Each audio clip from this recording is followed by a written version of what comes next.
देखो कल हम लोग जो है जीव विज्ञान की विशेष शाखाओं के बारे में बात कर चुके थे। जैसे मान के चलो मधुमक्खी पालन होता तो उसे क्या कहते हैं, केचुआ पालन होता है उसे क्या कहते हैं, इन सब चीजों की बात कल हो चुकी थी। आज बात जो करेंगे हम लोग वो करेंगे जीव विज्ञान की शाखाएं और उनके पिता के बारे में। जो कभी कभी बहुत सारी शाखाएं हैं जिनके बारे में प्रश्न पत्र में पूछा जाता है कि ये बताओ जंतु विज्ञान के पिता कौन कहे जाते हैं या किसे कहा जाता है, अनुवांशिकी के पिता कौन कहे जाते हैं, शल्य चिकित्सा के पिता कौन कहे जाते हैं, इस तरीके से प्रश्न आते हैं। ठीक है, तो आज बात करेंगे जीव विज्ञान की प्रमुख शाखा और उनके जनक। जीव विज्ञान की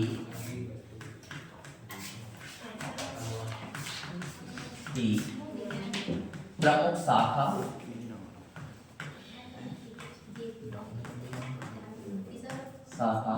और उनके जनक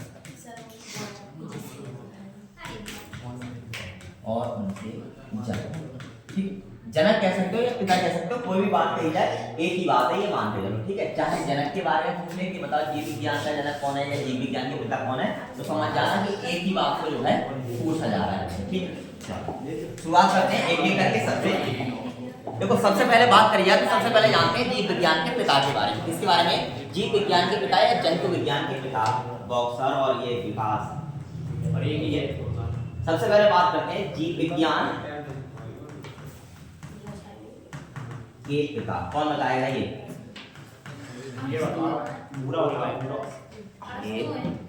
कौन? अरस्तु। कौन है? अरस्तु। ठीक है, देखो मेन बात करी जाए तो जीव विज्ञान पिता हम सब लोग जानते हैं क्या है।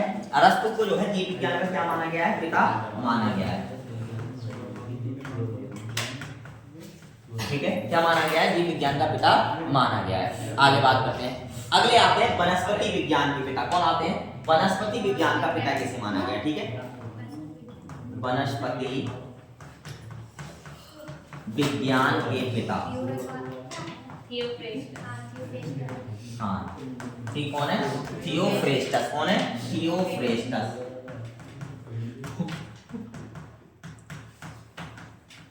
ठीक है, थियोफ्रेस्टस को क्या माना गया है? वनस्पति विज्ञान का जनक या पिता माना गया है। आगे बात करते हैं आनुवांशिकी के पिता कौन माने गए? आनुवांशिकी के पिता। ठीक है, देखो आनुवांशिकी के पिता की बात करी जाए हम लोग तो आनुवांशिकी के पिता जो माने गए वो माने ग्रेगर जॉन मेंडल। कौन माने गए? Gregor John Mendel. John Mendel. ठीक है, ग्रेगर जॉन मेंडल को क्या माना गया है? आनुवांशिकी का पिता माना गया है। इसके बाद बात करते हैं भ्रूण विज्ञान का जनक है, भ्रूण विज्ञान का पिता। भ्रूण विज्ञान के जनक या पिता। ठीक है, देखो भ्रूण विज्ञान के पिता या जनक की बात करी जाए तो ये माने गए हैं अरस्तु। कौन माने गए? अरस्तु। जैसे जीव विज्ञान का पिता भी हम लोग जानते हैं तो अरस्तु क्या माने गए? इसके पिता माने गए। ठीक है, अरस्तु। ठीक है, तो जीव विज्ञान के पिता भी अरस्तु हैं और भ्रूण विज्ञान के जनक या पिता कौन है? अरस्तु। आगे बात करते हैं, इसके बाद बात करी जाए तो इसके बाद अगले जो टॉपिक है वो है शल्य चिकित्सा के पिता।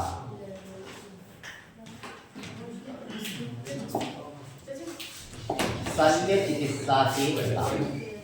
शल्य चिकित्सा क्या होती है? हाँ भाई, शल्य चिकित्सा क्या होती है? बताएगा कोई? शल्य चिकित्सा चिकित्सा मतलब शरीर से क्या हो जाता है? चिकित्सा का संबंध शरीर से। हाँ तो शरीर से, तो शल्य चिकित्सा किसको कहते हैं? पिछले तो सब काट लिया ना। मैंने एक बात इतिहास में तुम लोग को बताई थी, कभी ध्यान हो, एक शासक का जन्म हुआ था शल्य चिकित्सा से। ऑपरेशन। हाँ, ऑपरेशन जो होते हैं उसी को क्या कहते हैं? शल्य चिकित्सा बोलते हैं। और इसके जो जनक हैं या कह सकते हैं जो पिता है वो माने गए महर्षि सुश्रुत। क्या माने गए? महर्षि सुश्रुत। महर्षि वाल्मीकि मत लगाया ना इसमें जाकर के, नहीं पता लगा महर्षि वाल्मीकि लगाया हो। ठीक है, तो महर्षि सुश्रुत जो है वो क्या माने गए हैं? शल्य चिकित्सा के पिता या जनक माने गए। आगे बात करते हैं आयुर्वेद के पिता।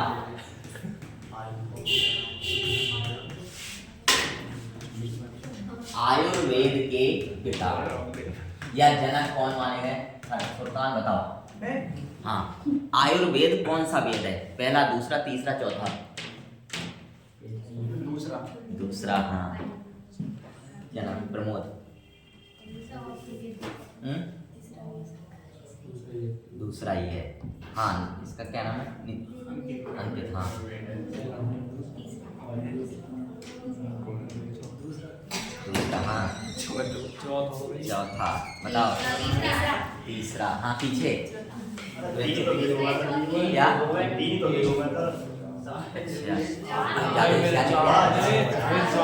हाँ, नितिन। पहला। हाँ, विकास। हाँ, विकास। अरे शांत रहो, उसका नंबर आने दे। हाँ, तीसरा लग रहा है। डंडा है नहीं?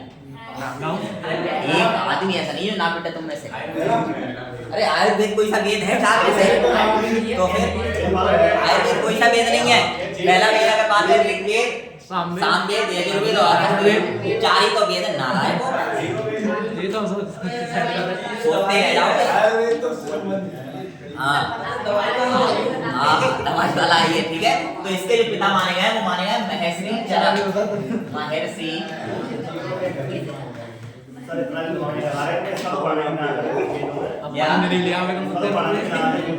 हाँ, वेद में वर्णन नहीं है, इसको आयुर्वेद नाम दिया गया है। नाम दिया गया शाखा के लिए, ठीक है। इसको विशेष शाखा के लिए, विज्ञान की शाखा के लिए आयुर्वेद का नाम दिया गया है, ठीक है। वेद का मतलब होता है ज्ञान देने वाला। तो जिसने आयुर्वेद का ज्ञान दिया था उसे आयुर्वेद का नाम रख दिया गया चरक के द्वारा। इनकी पुस्तक आयुर्वेद पे लिखी हुई है, ठीक है। चलो आगे बात करते हैं। सूक्ष्म जीव विज्ञान के जनक या सूक्ष्म विज्ञान के जनक,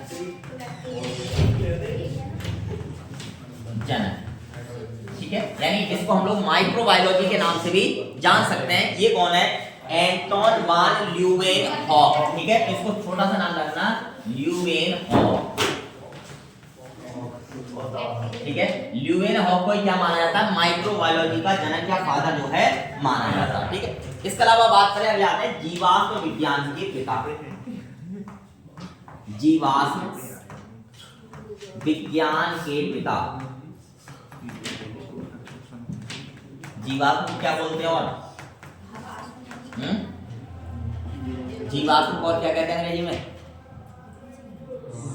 इसको बोलते हैं फॉसिल्स। कौन से बोलते हैं? फॉसिल्स। जो जीवाश्म मिलते हैं, जीवाश्म अवशेष मिलते हैं, उनको फॉसिल्स बोलते हैं। तो इसके जो फादर माने गए वो माने गए विंसी। कौन माने गए? विंसी, ठीक है। तो ध्यान रखोगे, जीवाश्म विज्ञान के जनक है, पिता को कौन माने गए? विंसी माने गए। आगे आता है कोशिका विज्ञान के पिता या जनक, कोशिका विज्ञान के जनक। हाँ, ठीक है। इसके जनक या पिता की बात की जाए तो ये माने गए रॉबर्ट हुक। कौन माने गए? Robert Hooke. किसके इसके जनक के किसके खोज करता है? विज्ञान के जनक खोज करता है, यही मानेंगे। वो शुरुआत में सबसे पहले थ्योरी दी वो रॉबर्ट हुक ने दी कोशिका के बारे में, ठीक है। ह्यूमन हेड की बात करी जाए तो इन्होंने इसके बाद में रिसर्च करी है, रॉबर्ट हुक के बाद में, ठीक है। ये है कोशिका की बात करी जाए। देखो कोशिका की बात करी जाए रॉबर्ट हुक कोड को दे पाए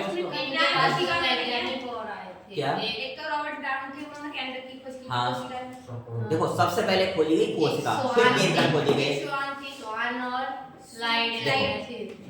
खोज की बात करी जाए तो जब पहली बार कोशिका मिली हम लोग के लिए तो कोशिका को कोशिका नाम ही नहीं दिया गया, पता ही नहीं था ये चीज क्या है, ठीक है। बस एक चीज देखी हमने जो कि पूरे क्षेत्र में या कह सकते उस चीज में बहुत सारी संख्या में थी, उसको बाद में सेल्स या कोशिका का नाम दिया गया। किसमें?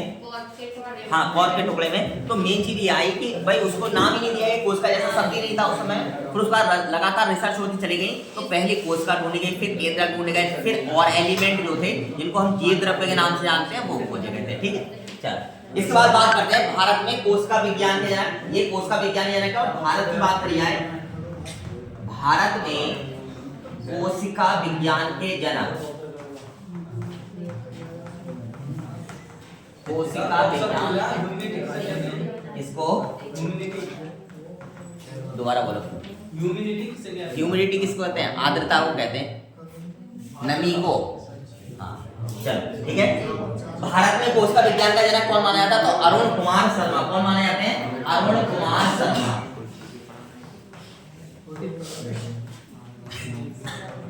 ठीक है, और अरुण कुमार शर्मा को भारत में कोश का विज्ञान का क्या माना गया है? जनक माना गया है। ठीक है, इतनी बात है। इतने को पिता कहीं ना कहीं किसी ना किसी पेपर में जो है तुमसे पूछे जा सकते हैं या आ सकते हैं, चाहे तुम रेलवे का एग्जाम दो, चाहे अग्निवीर का दो, या किसी का भी दो। अब बात करते हैं जो अगला टॉपिक था हमारा, जो हमने सिलेबस लिखा था, जीवन की उत्पत्ति। जीवन की उत्पत्ति।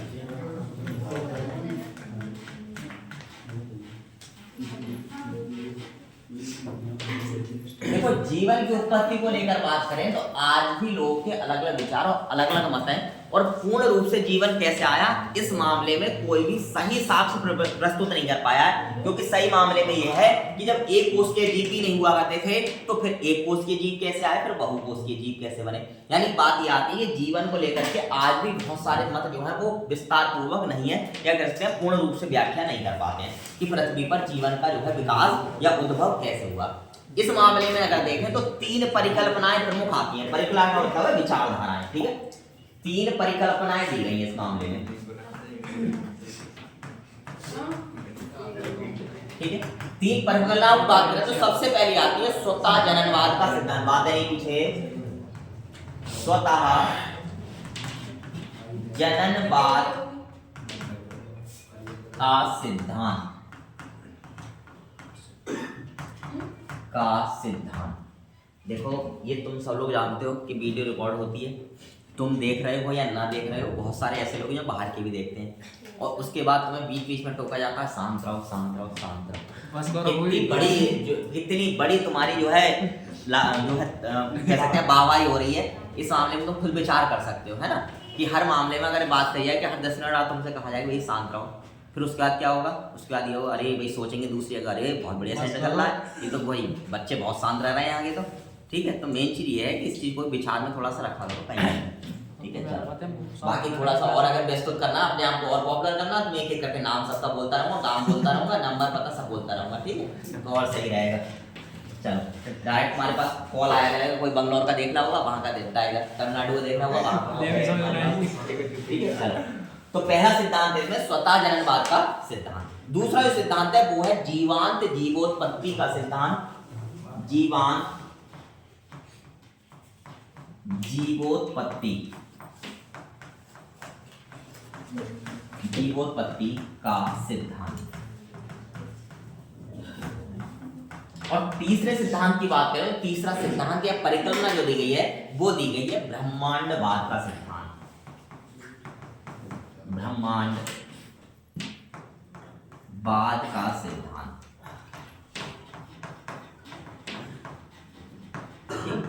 अब बात कर लेते हैं तीनों की एक एक करके। सबसे पहले बात करेंगे स्वतः जननवाद का सिद्धांत। क्या होता है आखिर स्वतः जननवाद? देखो, जीवों की उत्पत्ति स्वतः हो गई है, ऐसा जिन वैज्ञानिकों ने माना है, और उनकी ये परिकल्पना या सिद्धांत को हम लोग क्या कहते हैं, स्वतः जननवाद कहते हैं। कैसे हो गई अब ये समझते रहो। जैसे बात करिए, इन वैज्ञानिकों ने तर्क क्या दिए, भाई विज्ञान तो तर्क मांगता, सीधी सी बात है, तो इन्होंने तर्क क्या दिए कि जीवों की उत्पत्ति खुद हो गई होगी। तर्क क्या दिए? तर्क इन्होंने दिए, जैसे अगर हम बात करें, हम सब लोग गेहूं लाते हैं खेत से, और गेहूं लाने के बाद ताजा गेहूं होता है, ताजा गेहूं को हम लोग किसमें भर देते हैं, कुटिया में, रमदा में, जो भी ये कहते हैं उसके लिए, उसमें भर देते हैं। उसमें भरने के बाद देखते हैं जब कुछ दिन पड़ा रहता है वो, उसके बाद उसमें घुन हो जाते हैं। कहीं से पहुंचा घुन, उसमें कहीं से नहीं पहुंचा ना, फिर घुन कहाँ से आ गए उसमें। ठीक है, इस तरीके से अगर हम बात करें तो बहुत सारी चीजें हम लोग देखते हैं इस तरीके से। जैसे मान के चलो कि कोई, हम लोगों ने, एक वैज्ञानिक ने प्रूव करके दिया कि पसीने से सनी हुई शर्ट में या कपड़े में जो है गेहूं की बालियां लपेट के रख दो तो उसमें खुद जो है चूहे उत्पन्न हो जाते हैं। ऐसी बातें जो है वैज्ञानिकों द्वारा तर्क पाई गई। यानी उनका ये कहना था कि जीवन जो है वो अपने आप पैदा हो जाता है। जैसे अगर बात की है, फल होते हैं, फल सड़ने लगते हैं, सब्जियां सड़ने लगती हैं, उनमें सूढ़ियां अपने आप आ जाती हैं।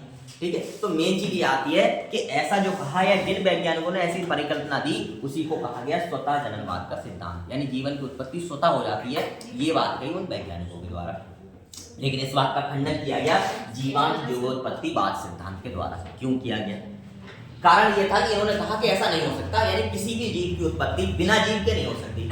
आदमी आदमी बिना आदमी के बन जाएगा? नहीं बनेगा। कहीं ना कहीं उसी से निर्भर है कि जीव की क्या होगी, उत्पत्ति होगी।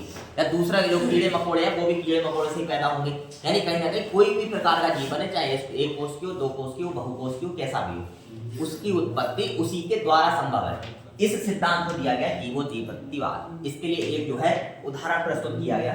उदाहरण ये करा गया, मैंने पिछली बार भी तुम लोग को बताएगा कि एक वैज्ञानिक ने, जिनका नाम लुई पास्चर है, इन्होंने 3 बीकर लिए,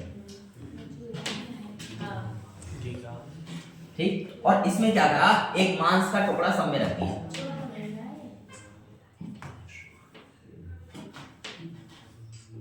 और मांस का टुकड़ा रखने के बाद क्या करा कि कुछ बीकर, एक बीकर को खाली छोड़ दिया, एक पर पेपर ढक दिया, ठीक है, और एक पर बढ़िया सा जो है कपड़ा ढक दिया, फिर बंद कर दिया कपड़ा ढक करके।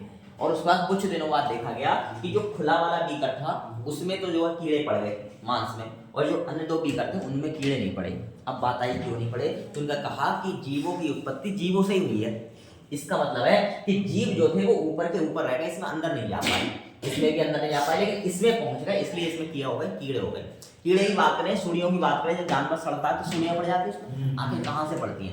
देखो पढ़ने की बात करिए, एक मक्खी होती है, उस मक्खी के द्वारा जो है उस सुड़ी को लार्वा छोड़ा जाता है, और लार्वा धीरे धीरे बड़ा होने लगता है, बड़े होकर अन्य बच्चे पैदा करने लगता है, ठीक है। इस तरीके से वो कीड़े पड़ते हैं साढ़े के साढ़े, मतलब मक्खी से लार्वा पैदा होता है, ये ध्यान रखो। तो इसी तरीके से इनका मानना था कि स्वतः जननवाद नहीं होता है, बल्कि जीवांत जीवोत्पत्तिवाद का सिद्धांत है, वही पूर्ण रूप से क्या है, सत्य है। चलो ठीक है, समझ में आ गई इतनी बात। लेकिन इसका खंडन करने वाले अगले सिद्धांत वाले बैठे, और वो थे ब्रह्मांडवाद वाले। उन्होंने क्या कहा कि चलो ठीक है, तुमने ये तो बता दिया जीवों की उत्पत्ति जीवों से हुई है, ये बताओ पृथ्वी पे आए कहाँ से? अब बात यार ये भी बात सही। पहले उन्होंने कहा कि अपने आप हो गई, कोई बात नहीं है। दूसरे ने कहा कि भैया बिना जीवों की उत्पत्ति नहीं होगी। अब ये बता दो कि पृथ्वी पे पहली बार कहाँ से आया कोई जीव? इतने लाखों करोड़ों अरबों तरीके के जीव हैं इस पृथ्वी पर, इस संसार पर, तो ये आए कहाँ से आखिरकार? तब उन्होंने एक सिद्धांत दिया, ब्रह्मांडवाद का सिद्धांत। उन्होंने ये कहा कि पृथ्वी पर जितने भी प्रकार के कीड़े मकोड़े, जो भी व्यवस्थाएं या जितनी भी प्रजातियां पाई जाती है सब चीजों की, वो पृथ्वी पर अब पहले नहीं थी, बल्कि दूसरे ग्रह से यहाँ पर आए, ठीक है। यानी कह सकते हैं किसी दूसरे ग्रह से यहाँ पर लोग आकर बस गए, और बसने के बाद क्या हुआ, यहाँ पर जो है जनसंख्या उनकी लगातार बढ़ती चली गई, और प्रकृति के बदलाव जैसे उनमें परिवर्तन होता चला गया। क्या ये बात सत्य हो सकती है? क्या ये बात सत्य हो सकती है? कितने लोग का मानना है कि ब्रह्मांड वाली बात सत्य हो सकती है? मेरा मानना। और कितनों का मानना है? मेरा तो ना मानना। नहीं मानना है। देखो जहां तक मैं अपने अगर लक्ष्य बात दूं, अपने मानसिकता बताऊं, तो मेरा मानना है कि कहीं ना कहीं जीवों की उत्पत्ति इसी माध्यम से हुई होगी। कारण क्या है? कारण आज के समय में संभव नहीं लग रहा है हम लोग के लिए, लेकिन हम लोग एक व्यवस्था बना रहे हैं। सबने सुना होगा कि मंगल पे कॉलोनियां बसाई जा रही है, बसाई जा रही है, नहीं बसाई रही मंगल पर कॉलोनी, ठीक कॉलोनी बनाई जा रही है, फ्लैट दिए जा रहे हैं, जगह दी जा रही है। चांद पे तो प्लॉट कट भी गए, हाँ चांद पे प्लॉट कट गए, चाहे रहो वहाँ पे जन्म में ना रहो वो अलग बात है, लेकिन प्लॉट तुम्हें मिल जाएगा अगर रजिस्ट्रेशन करते हो तो, ठीक है। हाँ 100 गज का लो, 500 गज का लो, कितना भी ले लो तुम, अभी कोई दिक्कत वाली बात नहीं, भीड़ भाड़ ज्यादा नहीं है वहाँ पे, ठीक है। लेने वालों की संख्या भी कम है। मंगल ग्रह की बात करी जाए तो हम सब जानते हैं मंगल पर कॉलोनी बसाई जा रही है, और लगातार ये प्रयास किया जा रहा है कि मंगल ग्रह पर मानव को भेजा जाए। अब मान के चलो आज टेक्नोलॉजी हमारे पास नहीं है बहुत ज्यादा, लेकिन आने वाले समय में ये टेक्नोलॉजी हमारे पास आ जाए, वहां जा सकते हैं, वहां शिफ्ट हो सकते हैं, ठीक, और रह सकते हैं, तो वहां पे मानव की संख्या बढ़ेगी नहीं बढ़ेगी? सीधी सी बात है, जब बढ़ेगी तो मानव का विकास होगा या नहीं होगा? होगा, सीधी सी बात है। हो सकता है कि अनुकूलताएं भी उस हिसाब से होने लगे, पृथ्वी पर जीवन नष्ट होने लगे और मंगल पर ग्रह जीवन जो है बसने लगे, ऐसा भी तो हो सकता है। तो मेन चीज ये है कि ऐसा ही हो सकता है कि ब्रह्मांडवाद के द्वारा ही जो है किसी ग्रह पर जीवन रहा हो। अगर अपने पृथ्वी की बात करें, सोलर सिस्टम की बात करें, तो सोलर सिस्टम तुच्छ है। तुच्छ का मतलब ये है कि अगर हम बात करें इस सोलर सिस्टम की, तो पूरे पृथ्वी की जो अगर हम बात कर लें, जो हमारी पूरी पृथ्वी है, उस पूरी पृथ्वी में एक कहीं कोई जो है जीवाणु घूम रहा होगा, एक कोशिकीय, उसको देख सकते हैं, नहीं देख सकते ना, उसकी तुलना करी जाए ना पृथ्वी की तुलना में, तो हमारा सोलर सिस्टम उतना भी बड़ा नहीं है ब्रह्मांड की तुलना में, और ब्रह्मांड लगातार एक्सपेंड कर रहा है, यानी बढ़ता ही जा रहा है, बढ़ता ही जा रहा है, ठीक है। तो मेन बात आती है कि पृथ्वी इकलौती तो है नहीं जिस पर जीवन होगा, ऐसे नहीं कितने ग्रह होंगे जिस पर जीवन होगा, ठीक है। अभी हाल फिलहाल में एक ग्रह खोजा गया है, पृथ्वी से काफी दूर है, पृथ्वी से कई गुना बड़ा है, इतना बड़ा है कि उस पर जो है इतना पानी है कि पूरी पृथ्वी उसमें पानी में डूब सकती है। मैंने तुम्हें बताया भी था एक दिन कि हम नहीं, मतलब बात है कि कई तो डूब जाएंगे, लेकिन अपनी पूरी पृथ्वी की बात करें तो वो भी डूब सकती है। तुम्हें एक बात बताई थी कि एक व्यक्ति राक्षस हुआ करता था, उस राक्षस ने पृथ्वी को एक जगह ले जाकर छुपा दिया था, ठीक है। पाताल लोक में, तो पाताल लोक हो सकता है ऐसे ही लोग रहे हो पाताल लोक। पृथ्वी के अंदर की बात करिए तो पृथ्वी के अंदर हम लोग देखते हैं कि पहले मानना ये होता है धार्मिक व्यवस्थाओं के आधार पर कि पृथ्वी के नीचे पाताल लोक है, और पाताल लोक में सब जानते हैं क्या है, पानी है, ये तो जानते हैं। पृथ्वी की अगर संरचना को देखा है, जितनी अब तक खोजी गई है, वैज्ञानिक रूप से जानकारी निकाली गई है, पृथ्वी में तो पानी कहीं नहीं है। इसका मतलब अगर ये व्याख्याएं सत्य है या असत्य है वाला बात, तो कहीं ना कहीं ऐसी व्यवस्थाएं जरूर हो सकती हैं जहां इस तरीके से पानी रहा हो और लोगों ने लिखा हो उसको या उनकी जानकारी। देखो पहले के लोगों में दिमाग या दूरदर्शिता की बात करें तो ज्यादा था आज की तुलना में। कारण क्या था?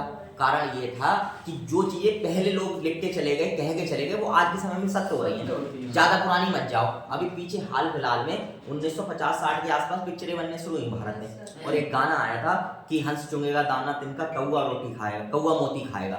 कौवा का मतलब क्या था? कौवा मतलब होता है जो बेईमान लोग हैं, भ्रष्ट लोग हैं, वो मरेंगे। कोई ईमानदार पे फॉर्च्यूनर है आज के समय में? किसी पे भी नहीं है, ठीक है। जबकि भ्रष्ट लोगों पे फॉर्च्यूनर से घूम रहे हैं सारे के सारे, ठीक है। सब जो है क्या कहते हैं ऑडी और मर्सिडीज से घूम रहे हैं, सीधी सी बात है। तो कहीं ना कहीं वो बात 50 साल पहले वाली सत्य हो रही है, तो उन लोग की भी कहीं ना कहीं सत्य है बात, ठीक है, ये मान सकते हैं। चलो आगे बढ़ते हैं। तो मेन बात करी जाए तो इस तरीके से व्यवस्थाएं रखी गई, यानी 3 सिद्धांत दिए गए कि भैया या तो जो है जीवों की उत्पत्ति जीवों से ही हो सकती है, या फिर जीवों की उत्पत्ति की बात करें तो ब्रह्मांड के द्वारा हो सकती है, या फिर अपने आप हो सकती है, ठीक है। तो ये 3 सिद्धांत जो है दिए गए।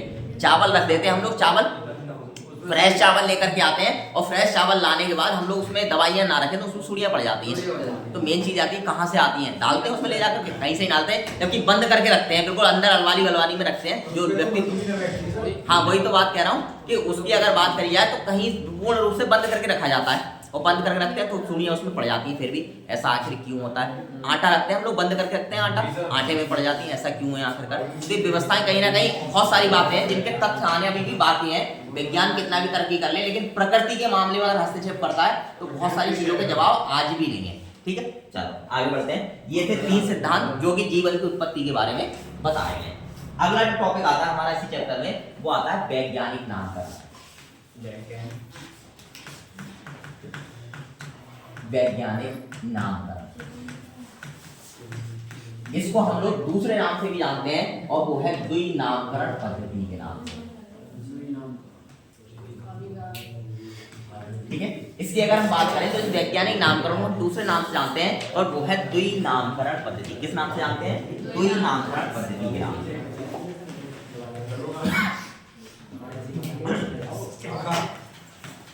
द्विनामकरण पद्धति, यानी इस पद्धति की बात करें तो इसमें क्या है, जो नाम का आधार है वो कहीं ना कहीं 2 प्रकार से होता है। इसी कारण से इसका नाम क्या रखा गया? द्विनामकरण पद्धति रखा गया। बात करते हैं इसकी खोज किसने करी या शुरुआत किसने करी, तो एक व्यक्ति थे कैरोलस लीनियस।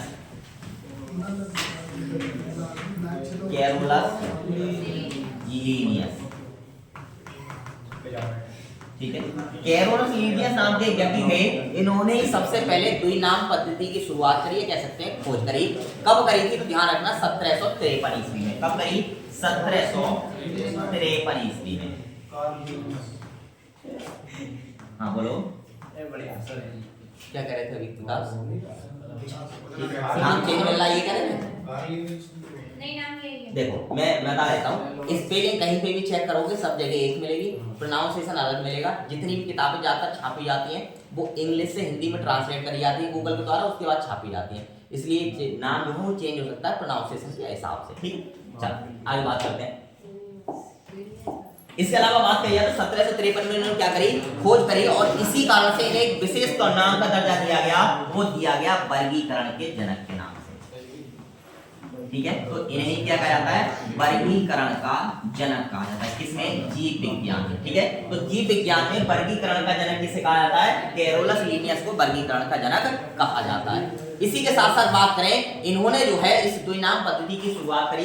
पहले नाम की बात करें, द्विनाम पद्धति होती है, इसमें पहले नाम की बात करें तो पहला जो नाम होता है वो दिखाता है वंश के, ठीक है। द्विनाम में बात करें तो जो पहला नाम होता है, ठीक है, ये किसको प्रेजेंट करता है? ये करता है वंश के लिए, ठीक है। यानी जो भी व्यक्ति जिसका वो नाम रखा गया वो कौन से वंश से आता है। दूसरा जो नाम होता है सेकंड वाला, ये जो बात करता है ये किसको करता है? जाति के नाम से। किसके नाम से? जाति के नाम से, यानी उसका वंश कौन सा और उसकी जाति कौन सी। जैसे अगर हम बात करें नॉर्मली विज्ञान से हट जाओ तो उसको समझने की कोशिश करो। हम लोग मान के चलो कि कोई भी कैटेगरी होते हैं अलग अलग, और उनमें क्या होते हैं अलग अलग कुल होते हैं, ठीक है। अगर बात करी जाए नॉर्मली तुमसे पूछा जाए, मान लो मेरी बात करते हैं तो मैं कहूँगा भाई मैं कौन हूँ, ठीक है। इसके बाद बात करते हैं कि अब ये पूछा जाए शादी व्यवस्था की बात आती है, तब कोई पूछता है कि यादव हो तुम।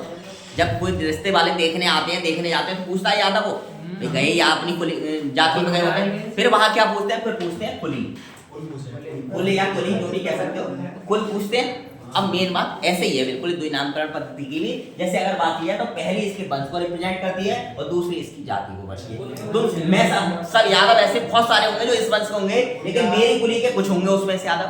सेम इसमें कैटेगरी है, वंश बहुत सारे लोगों का हो सकता है लेकिन उससे जाति के अलग अलग हो सकते हैं, ठीक है। क्या हाँ गोत्र बोलते हैं, कुली बोलते हैं, बहुत सारी चीजें बोलते हैं इसके लिए, ठीक है। हाँ ये होता क्या है, ये अगर बात करिए तो ऐसा माना जाता है, और ये अधिकतर सभी धर्मों में माना जाता है कि उसको जो है उसी वंश की या कह सकते हैं उसको जो मेन ग्रैंडफादर कह सकते हैं, ये जो मेन प्रणेता व्यक्ति कह सकते हैं वो एक होता है। उन सबकी कुली एक होती है। जो एक संतान थी उसकी कुली एक थी, दूसरी संतान रही होगी प्राचीन काल में उसकी कुली एक है। तो इस तरीके से बंटवारा हुआ होता है, ठीक है। और देखो कुल का शब्द कहाँ से आया? कुल का मतलब आता है, जो बात करी जाए तो कुल जो रखा गया था वो शुरुआत में गाय पाली जाती थी प्राचीन काल में, और गायों की संख्या के आधार पर ही लोगों के कुलों का बंटवारा कर दिया गया। यानी कह दिया गया तुम्हें इस नाम से जाना जाएगा, तुम्हें इस नाम से, तुम्हें इस नाम से, और वही आगे चल के क्या बन गए, सारे के सारे कुल बनते चले गए। ऐसे करके हुआ है, ठीक है। चलो देखो इधर आ जाओ दोबारा से। तो पहला नाम वंश को रिप्रेजेंट करता है, दूसरा जाति को रिप्रेजेंट करता है। जैसे अगर बात करें मनुष्य के वैज्ञानिक नाम की, तो हम सब लोग जानते हैं कि मनुष्य का जो वैज्ञानिक नाम है वो है होमो सैपियंस,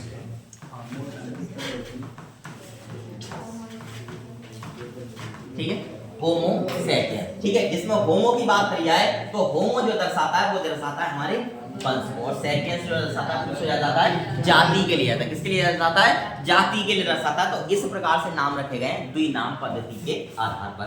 कुछ प्रमुख जातियों के नाम को देख लेते हैं जो प्रश्न पत्र में पूछे जा सकते हैं। सबसे पहले बात मनुष्य की, तो मनुष्य का नाम होमो सैपियंस।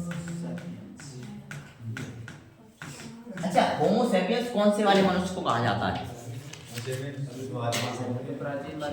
देखो होमो सैपियंस की बात करें तो आधुनिक मानव को होमो सैपियंस का नाम दिया गया, ठीक। किसको? आधुनिक को, हाँ। मेन तौर पे बात करी जाए जो आधुनिक मानव है, जो बुद्धिमान मानव है, उस वाले मानव को, चाहे वो प्राचीन काल से कुछ 50,000 60,000 साल के पूर्व के साक्ष्य हो, चाहे आज के हो, हम सब लोग बुद्धिमान मानव में आते हैं। इससे पहले का ही मानव था लेकिन इतना बुद्धिमान नहीं हुआ करता था, उसकी बुद्धि इतनी शार्प नहीं हुआ करती थी, ठीक है। तो जितने भी बुद्धिमान मानव है किस कैटेगरी में आते हैं? होमो सैपियंस वाली कैटेगरी में आते हैं। दूसरा नाम करते हैं बाघ का, ठीक है। बाघ की बात करी जाए तो बाघ का जो नाम रखा गया वो है पैथरा टाइगर्स, ठीक है। पैथरा टाइग्रिस, ठीक। दूसरा नाम क्या रखा गया मनुष्य का? बाघ का पैथरा टाइगर्स। ऐसी बात करें शेर का, ठीक है। शेर की बात करी जाए, चीता की बात करी जाए, बाघ की बात करी जाए, ये अधिकतर जो है एक जाति के आते हैं, इसीलिए इसका नाम भी पैथरा पाडोस रखा गया है, ठीक है।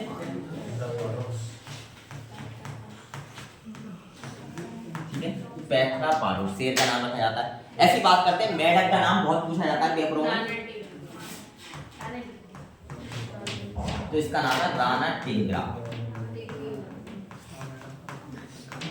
ठीक है। राणा टिंगरा या टिग्रीना बोलते हैं इसके लिए, कहीं कहीं जो मिलेगा टिग्रीना ऐसे लिखा भी मिलेगा। राणा टिग्रा या राणा टिग्रीना नाम से लिखा हुआ तो है, तुम्हें मिल जाएगा मेढक का नाम। आगे बात करते हैं भैंस के नाम को। भैंस को क्या कहा जाता है? ठीक है, देखो भैंस के नाम की बात करें इसको कहा जाता है बुलावस बुलाबिस, बुलावस बुलाबिस,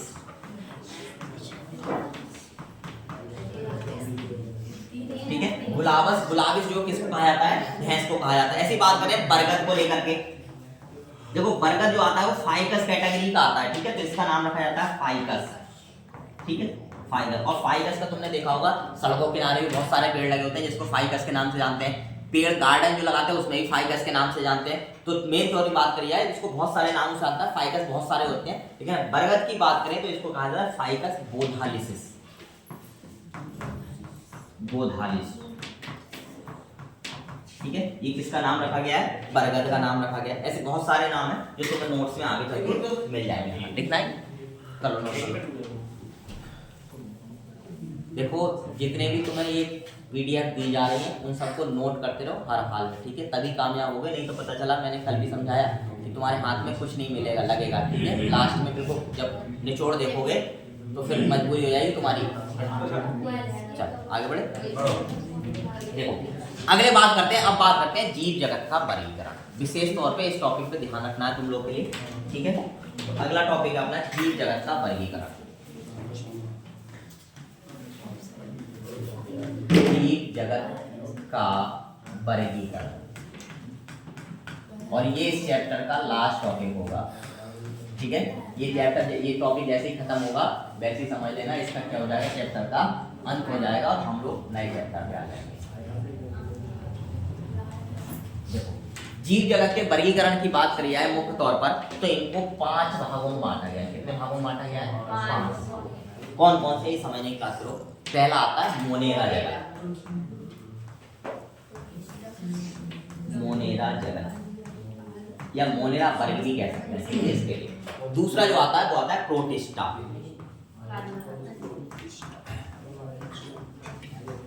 ठीक है। तो दूसरा कौन सा जगत है या वर्ग है?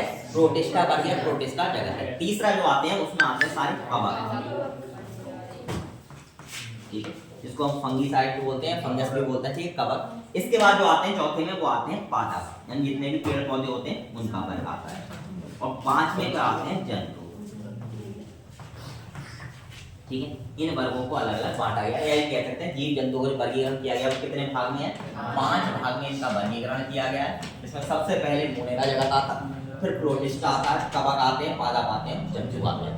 हम लोग पहले जो पढ़ रहे हैं वो जंतु विज्ञान को पढ़ रहे हैं, तो सबसे पहले पढ़ेंगे जंतुओं का वर्गीकरण।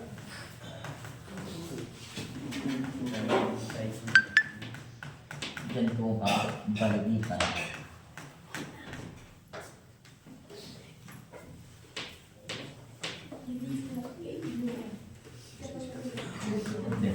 जंतुओं के वर्गीकरण को अगर लेकर बात करी जाए तो मुख्यतः इनका जो वर्गीकरण किया गया वो 2 भागों में किया गया। कोई हिट हो गया हो। मुख्य तौर पर अगर बात करी जाए तो जंतुओं का वर्गीकरण जो किया गया है वो 2 भागों में किया गया। कितने भागों में? 2 भागों में। सबसे पहले जो भाग कहलाता है वो कहलाता है प्रोटोजोआ,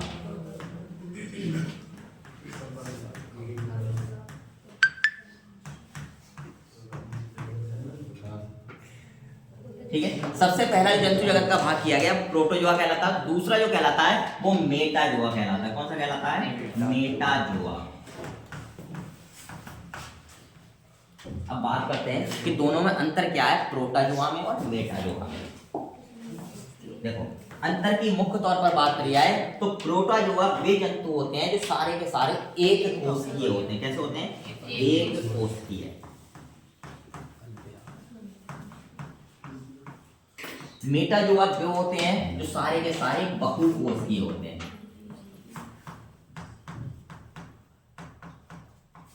बताओ फुरकान, एक कोशिकीय से क्या मतलब है?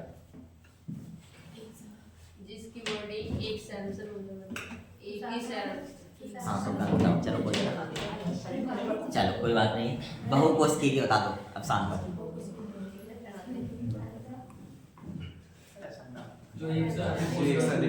देखो जो एक से अधिक कोशिका के बने होते हैं वो सारे के सारे क्या होते हैं? बहुकोशिकीय होते हैं। क्या होते हैं? बहुकोशिकीय होते हैं, ठीक है। जिनका निर्माण एक कोशिका एक सेल से हुआ हो वो एक कोशिकीय, जिनका एक से ज्यादा सेल से हुआ हो या एक से ज्यादा कोशिकाओं से हुआ हो वो बहुकोशिकीय होते हैं। वहीं अगर मेटाजोआ की बात करी जाए या फिर बहुकोशिकीय जीवों की बात करी जाए तो इन्हें भी कितने भागों में बांटा गया है?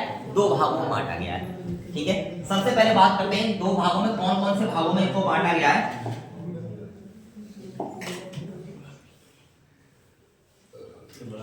ठीक है, देखो अगर बात करते हैं कौन कौन से भागों में इन दोनों को बांटा गया है तो एक होते हैं अकशेरुकी और एक होते हैं कशेरुकी।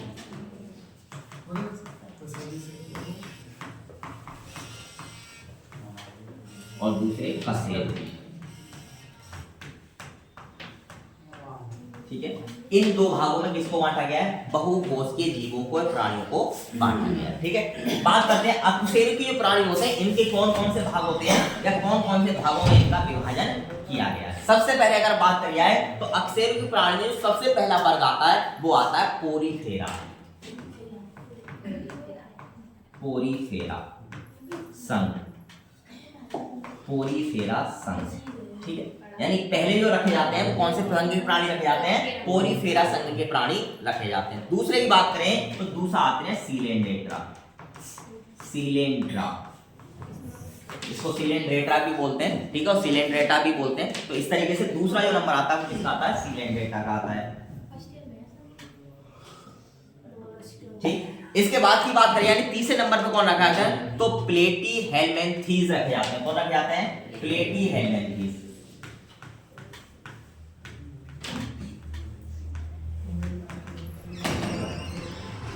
ठीक है, कौन रखे जाते हैं? प्लेटी हेलमेंथीज अगले सेल पे रखा जाता है। इसके बाद एस्केमेलेंथीज, ठीक है, एस्केमेलेंथीज,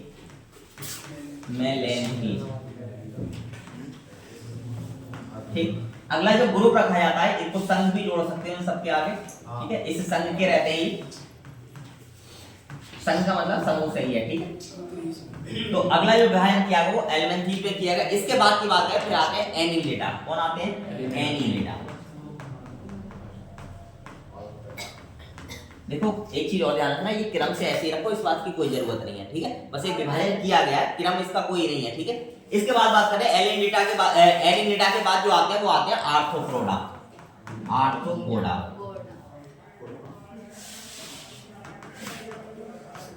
आर्थ्रोपोडा, ठीक है। यानी एनिलिडा के बाद जो रखे गए वो कौन रखे गए हैं? आर्थ्रोपोडा संघ के जो जंतु हैं, जो कह सकते हैं जानवर हैं, वो रखे गए हैं। इसके बाद जो अगला आता है वो आता है मोलास्का, ठीक है। अगला संघ कौन सा आता है? मोलास्का संघ आता है। और मोलास्का के बाद बात करें तो इकाइनोडर्मेटा, ठीक है। अगला कौन सा आता है? इकाइनोडर्मेटा, ठीक है। अगला कौन सा आता है? इकाइनोडर्मेटा, ठीक है। तो ध्यान रखो, एक बार दोबारा से क्लियर कर लो, देखो दिख तो रहा होगा, ठीक है।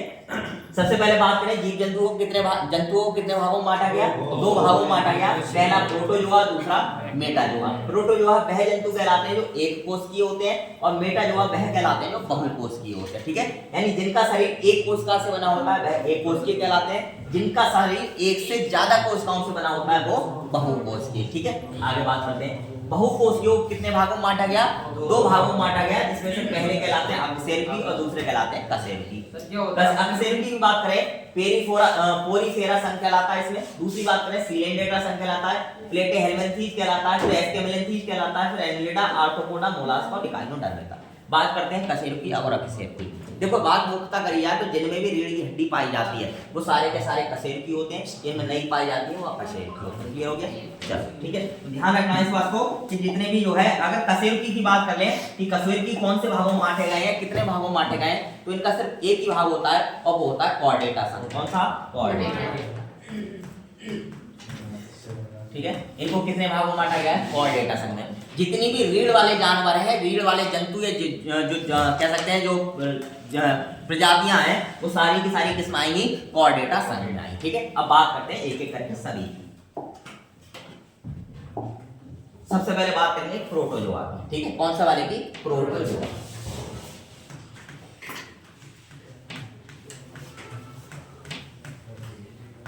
प्रोटोजोआ संघ। देखो प्रश्न कैसा है, पहले इस बात को समझो फिर आगे की बात करेंगे। देखो प्रश्नों को लेकर बात करेंगे, इससे संबंधित प्रश्न पूछे कैसे जाते हैं या आते कैसे हैं, इनकी विशेषताएं अभी हम लोग पढ़ेंगे। और उन विशेषताओं को दिया होगा कि निम्न में से किस संघ की विशेषता है। जैसे मान के चलो पूछा जाएगा तुमसे कि कौन से ऐसे जंतु होते हैं जिनके जीव द्रव्य एक या एक से अधिक केंद्रक पाया जाता है, यानी कौन से ऐसे जंतु होते हैं, किस संघ के जंतु होते हैं जिनके जीव द्रव्य में एक या एक से अधिक केंद्रक पाया जाता है। तो तुम्हें बताना होगा कौन से संघ में तुमने पढ़ा है और उसका आंसर तुम्हें लगाना होगा। 4-5 संघ दिए, 4 संघ दिए होंगे उसमें, उनमें से एक सही वाला तुम्हारे टिक करना है, ठीक है। सबसे पहले बात करेंगे प्रोटोजोआ संघ को लेकर। ये सारे कौन से होते हैं?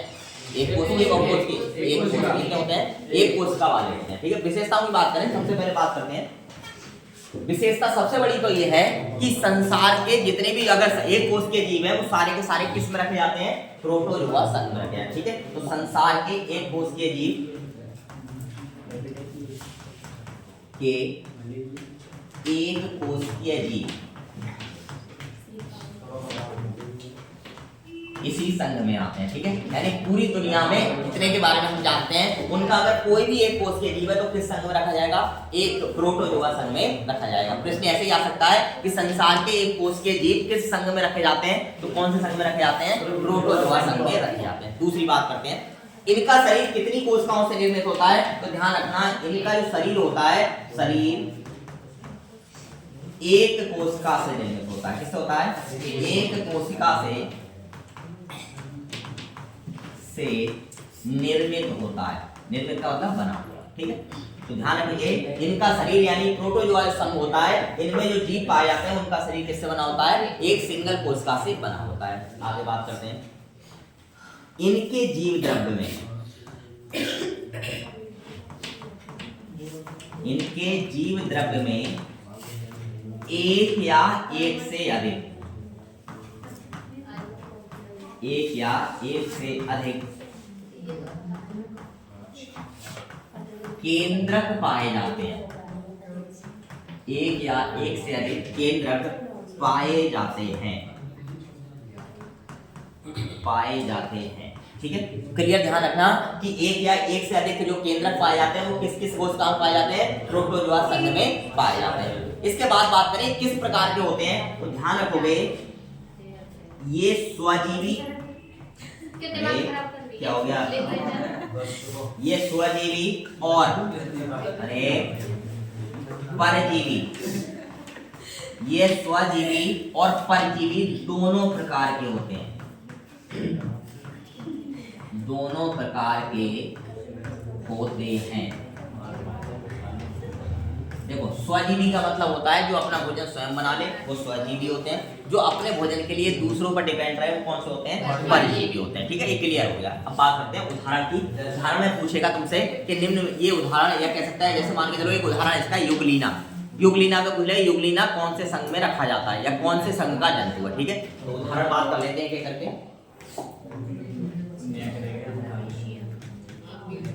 उदाहरण की बात करते हैं प्रोटोजोआ संघ को लेकर, तो सबसे पहले जो नंबर पे आता है इसमें वो आता है युगलीना।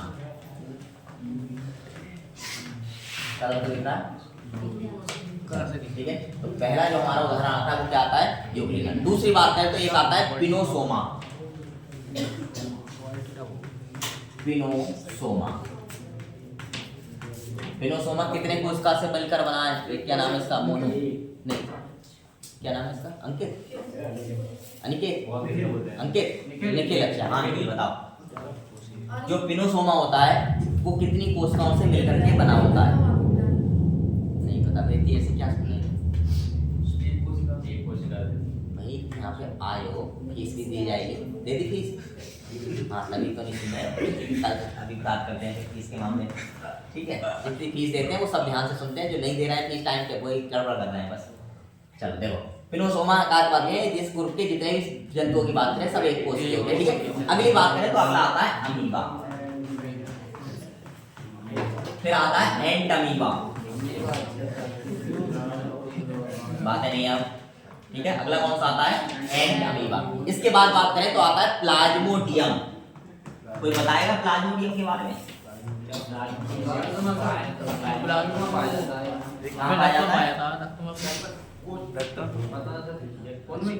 चलो अभी बात करेंगे सबके बारे में। प्लाज्मोडियम के बाद बात करें अगला आता है डोनोबानी। क्या हल्की पढ़ रही है, अच्छा अच्छा कोई बात नहीं, इस बार लास्ट में भारी पढ़ लो। ठीक है, हाँ चलो देखते हैं, अब एक एक करके सबकी बात करते हैं क्या क्या जो है किसी चीज में खासियत रहती है। एक अभी मैंने बात करा और तुम्हारे सामने नाम दिया प्लाज्मोडियम का, किसका नाम दिया, प्लाज्मोडियम। देखो इस समय भले ही रेलवे की वैकेंसी है नहीं है, ठीक है, लेकिन एक चीज ध्यान रखना कि इस तरीके से जीव विज्ञान तुम्हें दोबारा को पढ़ने को मिलेगी नहीं। क्लियर ये है कि जैसी भर्ती आएगी वैसे क्या शुरू हो जाएगी, भागम भाग शुरू हो जाएगी पहले। ठीक है, हाँ फिर तो ये है कि सब जितनी जल्दी निपट जाए उतना सही है। ठीक है चलो, इसलिए सुकून भरे तरीके से पढ़ लो इस बार अंतिम बार। वो अंतिम बार में इसलिए बता रहा कि हो सकता है अगस्त में मेरा रिजल्ट आया नहीं और मैं यहाँ से गया नहीं। ठीक है चलो, अगली बात करते हैं प्लाज्मोडियम को लेकर के। देखो प्लाज्मोडियम की बात करिए तो मुख्य तौर पर बात करें, तुमने एक रोग पढ़ा हुआ जिसको हम सब लोग जानते हैं मलेरिया के बारे में। ठीक है, एक रोग होता है मलेरिया, इसके बारे में तो सुना ही होगा। किससे फैलता है? मादा। हाँ, मादा मच्छर से फैलता है। ठीक है, उसके बारे में भी चर्चा करेंगे। तो प्लाज्मोडियम की बात करें, ये कौन सा रोग फैलाता है? तो मलेरिया रोग इसके कारण से फैलता है। मुख्य तौर पर बात करी जाए तो इस कौन प्रभावित होता है या शरीर में किस चीज पर प्रभावित पड़ता है? तो ध्यान रखना, हमारी जो तिल्ली होती है, जिसको तिली बोलते हैं, ठीक है, उसको तिल्ली भी बोलते हैं। तिल्ली और आरबीसी, हाँ आरबीसी, इनको क्या करता है? ये प्रभावित करता है। प्रश्न डायरेक्ट कैसे आएगा कि प्लाज्मोडियम से क्या प्रभावित होता है? तो ध्यान रखना, तिली प्रभावित होती है और आरबीसी के प्रभावित होने के कारण तिली सबसे ज्यादा प्रभावित होती है। ठीक है, आगे बात करते हैं। इसका वाहक कौन होता है? तो वाहक जो होता है इसका, वाहक का मतलब इसको ले जाने वाला, ढोने वाला। ठीक है, तो मादा एनोफिलीज मच्छर जो होती है,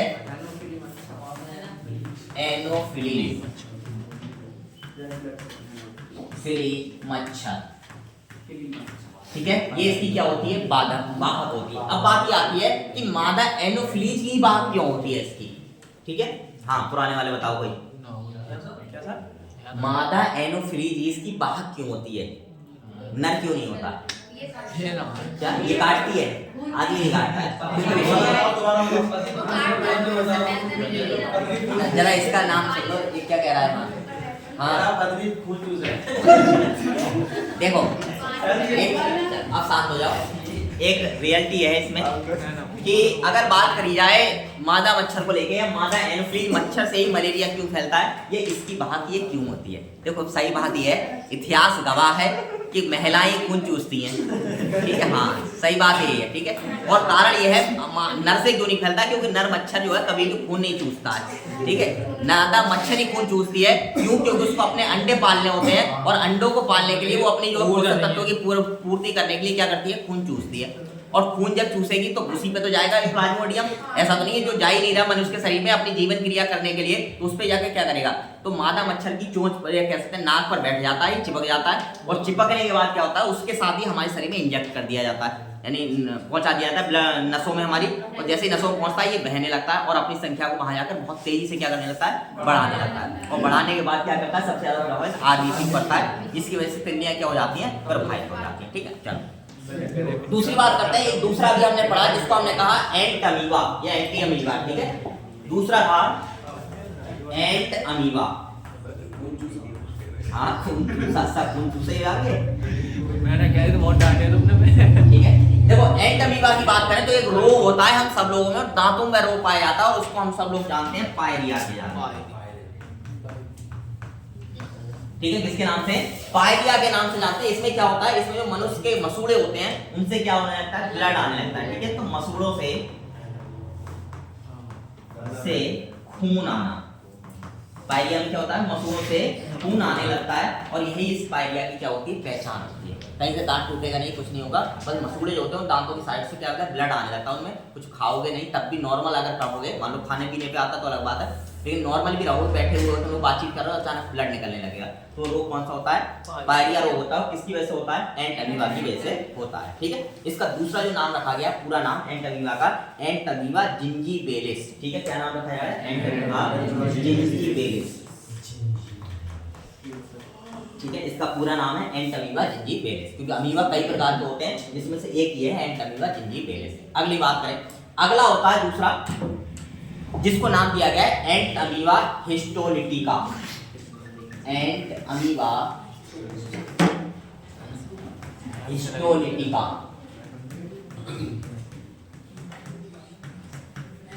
देखो ढंग से पढ़ लो, ये सारी जानकारी तुम्हें एक किताब में मिलेंगी ही नहीं किसी भी कीमत पे। ठीक है, देखो एंट अमीबा हिस्टोलिटिका की बात करते हैं। क्या होता है इससे?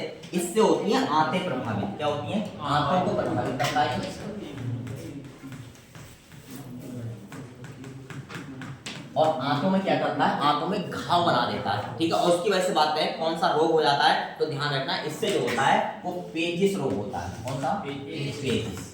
बहुत बुरा होता है, राजा महाराजा मर गए, अकबर मर गया, अकबर निपट गए। बताओ इतने बड़े राजा को ना छोड़ा इनने, तो बताओ आगे क्या होगा? जो अच्छे राज्य में आदमी को मार पाए ना मार पाए, गीतधारी जरूर मार देंगे, एक कोस की होता है देखेगा भी नहीं और निपटाने में पूरी सक्षम रखता है, ये समझ लो।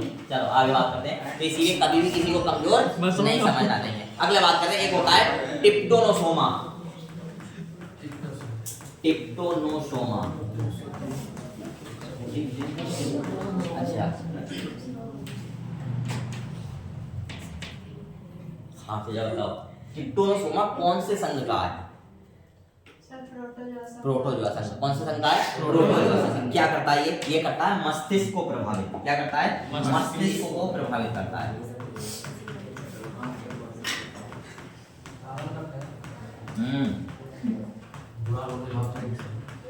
ठीक है, मस्तिष्क को प्रभावित करता है। रोग कौन सा होता है? तो इससे निद्रा रोग होता है, नींद बहुत आती है, ठीक है। जब इससे रोग प्रभावित, ऐसा मत करना कि शाम को पढ़ने बैठे नींद आने लगी जिससे प्रभावित हो गए, ठीक है। हाँ, वो पढ़ाई से प्रभावित ही होते हैं तभी आती है, ठीक है। तो इससे कौन सा रोग है? निद्रा का रोग हो जाता है। बात करिए इसका वाहक कौन है, तो टिसी मक्खी है इसकी, ठीक है।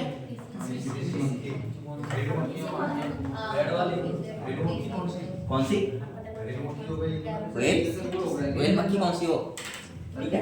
ये मक्खी जो होती है, नहीं मधुमक्खी नहीं, छोटी मक्खी। कौन सी? घरेलू मक्खी। घरेलू मक्खी नहीं होती, उसके अलग होती है थोड़ी, उसके पंख जो सुनहरे प्रकार के होते हैं, इसके जो पंख होते हैं वो सुनहरे प्रकार के होते हैं, होती छोटी है, ठीक है। क्या और वाली नहीं पता ऐसे, चलो जो भी है, चलो आगे बढ़ते हैं। इसके बाद बात करी जाए आगे की, इसके बाद एक आता है लिस्नीनिया डोनोवानी। लिस्नीनिया डोनोवानी, ठीक है। इसकी बात करी जाए, इससे कौन सा रोग होता है, तो ध्यान रखना इससे कालाजार रोग होता है। हाँ ठीक है, इससे क्या होता है? इससे कालाजार रोग होता है। और साथ ही साथ बात करें इसमें क्या रहता है, तो ध्यान रखना इसमें अस्थि मज्जा प्रभावित होता है। क्या होता है? अस्थि मज्जा प्रभावित होता है, ठीक। किसकी वजह से होता है? लिस्मीनिया डोनोवानी की वजह से ये रोग होता है, कालाजार रोग होता है और अस्थि मज्जा इसमें क्या हो जाता है? प्रभावित हो जाता है। इसमें बात करी जाए तो बालू मक्खी होती है, बालू मक्खी जो फलों पे बैठती है, ठीक है। बालू मक्खी इसकी क्या होती है? वाहक होती है। क्या होती है इसकी? वाहक होती है। ध्यान रखना ये क्या है, प्रमुख तौर पर बात करिए तो प्रमुख संघ है जो कि इसमें रखे गए, यानी प्रोटोजोआ संघ के ये कुछ जो है एक कोशिकीय जीव है जिनकी वजह से विभिन्न प्रकार के रोग होते हैं, और ये रोग भी पूछ लिए जाते हैं और उनके वाहक भी पूछ लिए जाते हैं, ठीक है। चलो आगे बात करते हैं। आगे अगर बात करिए तो अगला जो संघ आता है तो हम सब लोग जानते हैं कौन सा होता है? मेटाजोआ। हाँ बोलो, नोट करना है। हाँ बोलो।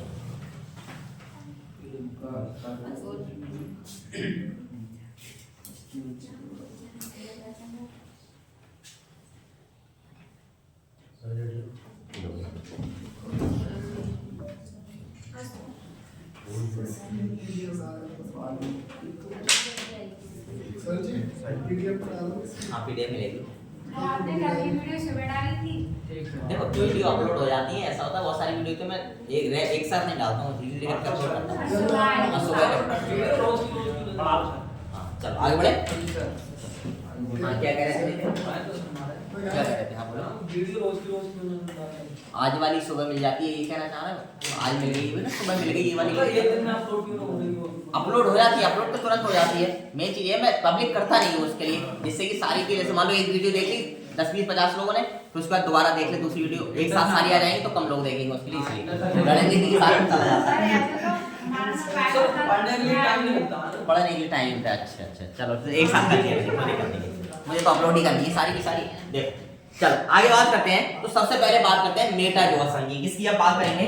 मेटाजोआ संघ। टाइम क्या हुआ है?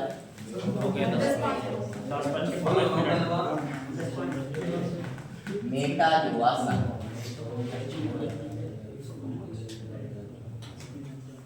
कौन बताएगा? मेटाजोआ संघ की खासियत। कौन सा होता है मेटाजोआ संघ? हाँ, जिसमें बहुकोषीय जीव आते हैं। किसमें आते हैं? इसमें अगर बात करी जाए तो इसमें बहुकोषीय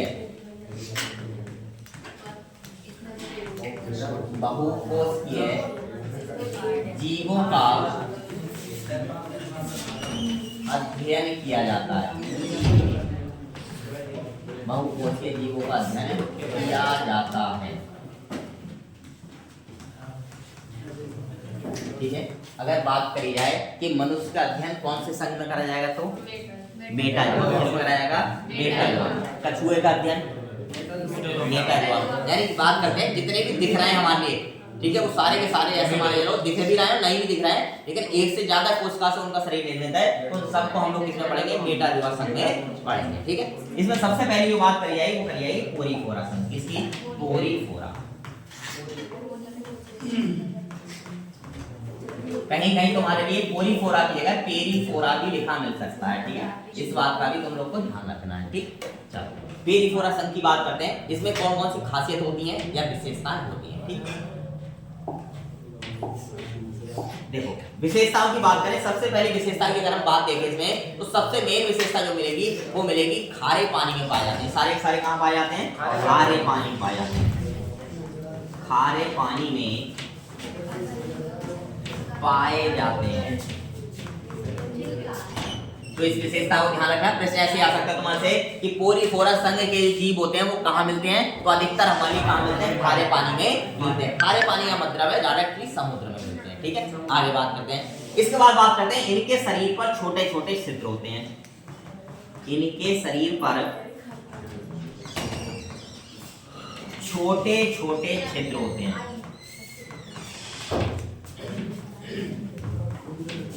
छोटे छोटे छिद्र होते हैं।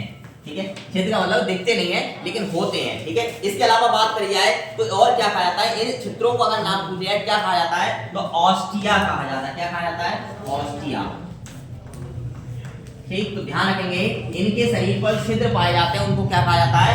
ऑस्टिया कहा जाता है। इसके अलावा बात करें इसका मतलब क्या होता है, यानी पोरीफोरा का मतलब पूछे तो ध्यान रखना पोरीफोरा का मतलब होता है छिद्रधारी।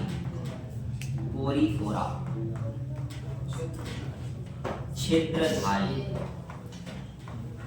ठीक है, क्योंकि इनके शरीर पर छोटे छोटे छिद्र पाए जाते हैं इसलिए इनको छिद्रधारी कहते हैं, और छिद्रधारी को क्या कहा जाता है? पोरीफोरा कहा जाता है। ठीक है, इसके अलावा बात करें मुख्य तौर पर तो ध्यान रखेंगे इनमें मुंह का अभाव होता है। ठीक है, यानी कह सकते हैं इनमें मुंह नहीं पाया जाता है। तो ध्यान रखना है इनमें मुंह का अभाव होता है। हाँ, नहीं होते, अभाव होता है। हाँ, वो नहीं होता है इनका। तो इस संघ में आता नहीं है ना, पोरीफोरा में नहीं आता ना।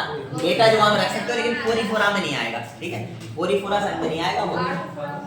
हाँ, ठीक है, तो बात करते हैं इनके मुंह में क्या होता है? मुंह का अभाव होता है। इसके अलावा बात करें इन्हें और क्या कहा जाता है या किसकी तरह होते हैं, तो ध्यान रखना इन्हें स्पंज कहा जाता है। क्या कहा जाता है? स्पंज कहा जाता है। ठीक है, जैसे भी स्पंज होते हैं जो हमारे, जिसको हम लोग बात करें जैसे साबुन का साफ करने के लिए आता है, बर्तन साफ करने के लिए स्पंज। ठीक है, शरीर छिद्रधारी जो होते हैं, जैसे देखा होगा पीले कलर का आता है झावा जो आता है, इसमें एक तरफ हरे कलर का होता है, एक तरफ पीले कलर का होता है। तो पीले कलर वाला जो फोम साइड का होता है उसकी तरह इनका शरीर होता है, उसमें बहुत सारे छिद्र टाइप के दिखाई देते हैं, दिखाई देते हैं। ऐसा ही सेम कंडीशन होती है, तो उसको स्पंज भी कहते हैं, उसको भी स्पंज कहते हैं हम लोग, और इनके लिए भी क्या कहा जाता है? स्पंज कहा जाता है। आगे बात करते हैं ये कैसे होते हैं, तो ध्यान रखना ये बहुकोषीय होते हैं। कैसे होते हैं? बहुकोषीय। ठीक है, ये बहुकोषीय होते हैं। ठीक, ये कैसे होते हैं? सारे सारे बहुकोषीय होते हैं। इसके अलावा बात करें इनमें ऊतक पाए जाते हैं नहीं पाए जाते हैं, तो ध्यान रखना इनमें ऊतकों का निर्माण नहीं होता है। ऊतकों का निर्माण नहीं होता है। ठीक, ध्यान रखेंगे इनमें ऊतकों का निर्माण नहीं होता। साथ साथ बात करें इनके शरीर पर गुहा पाई जाती है। इनके शरीर पर गुहा पाई जाती है। गुहा का मतलब होता है नली से पाई जाती है। ठीक है, ध्यान रखेंगे इनके शरीर पर क्या पाई जाती है, गुहा पाई जाती है। साथ ही साथ बात करें जब मुंह नहीं होता है, लेकिन इनके अगर शरीर की बात करें नॉर्मल बनावट की देखें तो इस तरीके से इनका मुंह खुला रहता है यहाँ पर। ठीक है, इसमें छोटे छोटे छेद रहते हैं। ठीक, इसको कहा जाता है आस्कुलम। ठीक है, इसको क्या कहा जाता है, आस्कुलम कहा जाता है। इस तरीके से जो है इनके मुंह खुले रहते हैं। ठीक, तो इसको क्या कहा जाता है, आस्कुलम। एक बार प्रश्न भी आया था। ठीक है, तो ध्यान रखना इनके मुख द्वार को गुहा द्वार को आस्कुलम कहा जाता है। आस्कुलम कहा जाता है। ठीक है, तो ध्यान रखेंगे इसके मुख द्वार को क्या कहा जाता है, आस्कुलम कहा जाता है। साथ ही साथ बात करें इनमें प्रणाली पाई जाती है और उसको कहते हैं नलिका प्रणाली। ठीक है, ध्यान रखेंगे इनमें नलिका प्रणाली पाई जाती है। नलिका प्रणाली पाई जाती है। ठीक है, इनमें क्या पाई जाती है, नलिका प्रणाली पाई जाती है। बात करते हैं उदाहरण की।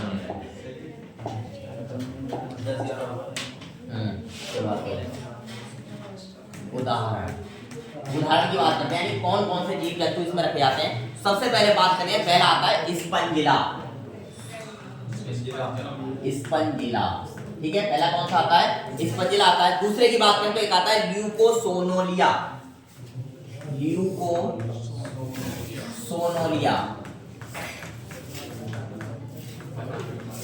ठीक। इसके अलावा बात करें तो इसमें जो आता है वो आता है यू स्पंजिया। यू स्पंजिया, और यू स्पंजिया की बात करें तो इस यू स्पंजिया के दूसरे नाम से जाना जाता है और वो कहलाता है बाथ स्पंज। Bath sponge. अब बात आती है इसे बाथ स्पंज क्यों कहा जाता है, क्योंकि इस तरह कंकाल तंत्र होता है, उस कंकाल तंत्र को जो है हम लोग क्या करते हैं, उस कंकाल तंत्र के लिए सुखाते हैं और सुखा करके क्या करा जाता है, सुखा करके उसको रगड़ने का काम करते हैं, शरीर को साफ करने का काम किया जाता है। इसी कारण से उसको बाथ स्पंज कहा जाता है। किसको कहा जाता है, स्पंजिया को कहा जाता है। इसके बाद कहते हैं यूप्लेक्टिका। यूप्लेक्टला, ठीक है, क्या कहा जाता है, यूप्लेक्टला कहा जाता है। इसकी बात करें तो इसको भी एक उपनाम से जाना जाता है और इसका उपनाम है वीनस के फूलों की टोकरी। वीनस के फूलों की टोकरी। अरे फुरकान, ठीक है, तो इसको क्या कहा जाता है, वीनस के फूलों की टोकरी कहा जाता है। ठीक है, ये प्रमुख तौर पर कौन से संघ के प्राणी थे, सारे कोरीफोरा संघ के प्राणी थे। आगे जो संघ है उनके बारे में हम लोग कल पढ़ लेंगे। ठीक।